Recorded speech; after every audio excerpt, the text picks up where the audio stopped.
So we're gonna wait on the Travis Scott circumstance situation. So all the disclaimers, we don't pick sides, we get straight to the facts here. Now, Travis Scott is a Taurus. We are in Scorpio season.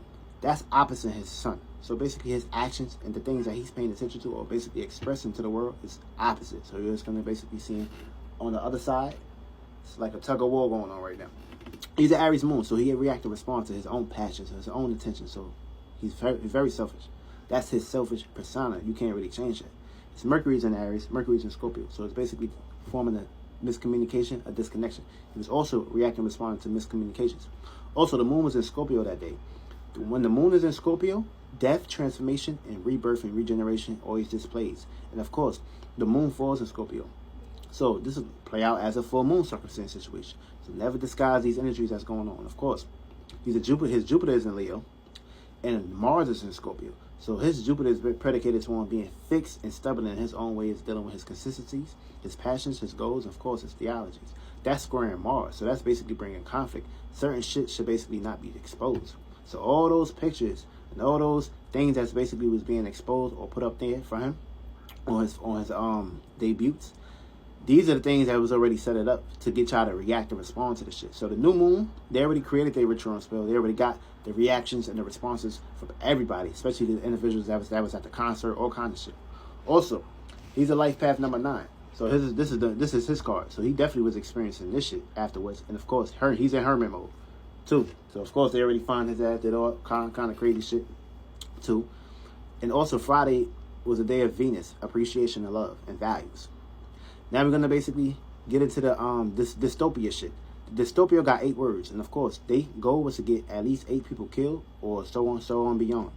So dystopia backwards is a zombie apocalypse, zombie vampire, and of course, life path number 8 was being used. So yeah, that's draining energy and of course compromising things. So a whole lot of witchcraft is being used.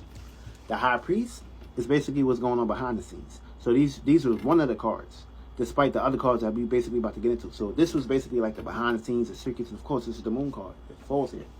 The magician card was whoever was doing the magic to basically bring everything else to the cup, manipulation, whole lot of shit was going on behind the scenes.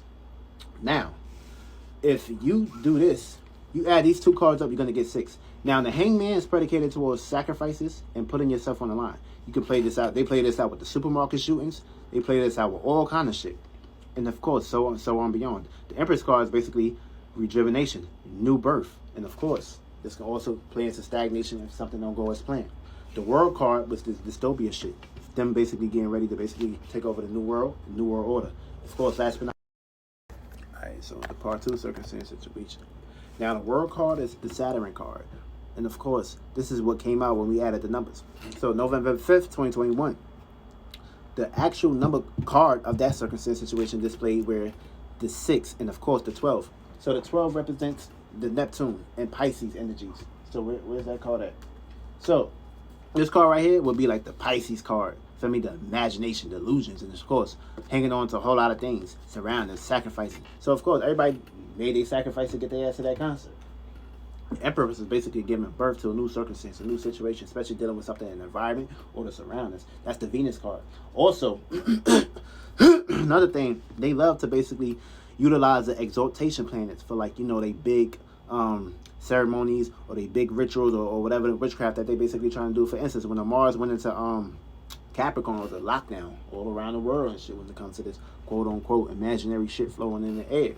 So now this card right here is Saturn. This is Saturn card right here. Feel me? So this card is the Saturn card is predicated towards the number 8. So this is like a completion right here. This is like the last card of the tarot card. So this card was basically being used when they were doing their little behind the scenes witchcraft and shit. Y'all may think this shit is like a game or a joke. This is real magic. This ain't shit. This ain't nothing to basically play with. Feel me? This is real shit. Feel me? You either know this shit or it's being practiced on you. Also, the moon was in Scorpio. So when the moon is in Scorpio, you like 10 times out of 10, things should be basically done behind the scenes. Things should not be hidden. Things should be hidden. Things should not be exposed. Things should not be basically brought into the light. Things should not, you should not even be in a circumstance situation of overindulging into your desires. Because tomorrow was going to be Saturday. Feel me? Saturday is basically restrictions, limitations, and cutting that shit off. So by them being at that concert, they was basically on the wrong side of the energies too. And with that Saturn card, Saturn is in Aquarius. Saturn can get real restrictive when it comes to the public. And you've seen the extreme lengths when they basically going in that area as far as how they trying to gain the public's attention and basically compromise things that they're doing, put certain restrictions, certain limitations on it and shit like that. That's the world, feel me? So that was the world of dystopia. Dystopia backwards is like a vampire world with a whole lot of zombies and shit like that. That's why you seen Travis Scott with that picture and that face and him saying, "See you on the other side," where is it like an internal hell and shit, feel me? That's also playing out to the metaverse shit. You even type that in. They're going to have your consciousness trapped in. Almost to the point ain't going to be no more concerts. You're going to have to plug in to basically see what the fuck is going on at a concert. Now, it came out to this shit. So if you add everything up, you're going to get 6. 6 is basically dealing with boundaries, restrictions, and of course limitations. Lovers is desires and shit, like Adam and Eve categories when it's dealing with concerts, rappers,